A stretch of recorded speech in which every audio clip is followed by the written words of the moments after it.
Mkopo huu hauhitaji dhamana wala hauhitaji mdhamini. Mkopo huu unaingia kidigitali kwa kutumia simu yako ya mkononi, ama walimu najua kuna kile maarufu inayoitwa kishikwambi, au kwa kutumia laptop, na una download unaingia kwenye website ya ESS na unaenda kuichagua benki yako ya CRDB. Hapo utapata haya maboresho ambayo nimeyazungumza. Kwa hiyo mkopo huu hautakutana na loan officer wala hutahitaji kutembelea tawi letu. Unaingia tu kwenye mfumo na kuomba, na papo hapo unaweza kupata mpaka shilingi milioni 300.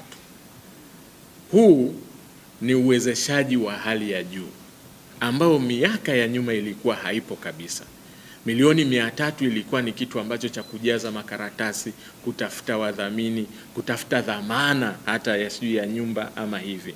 Lakini sasa tunaweza tukapata mkopo huu mpaka shilingi milioni 300 kwa kubofya tu simu yako ya mkononi ama kishikwambi ulichonacho ama laptop. Na nimeshapata taarifa kutoka kwa wasaidizi wetu kwamba sasa hivi ukishaomba ule mkopo kuanzia kesho utaupata papo hapo, kwa maana ya kwamba hautasubiri kupiga simu kufuatilia, mkopo ule utaupata mara moja. Haya ndio mapinduzi ya kihuduma ambayo tunayaleta kutoka benki yenu ya CRDB.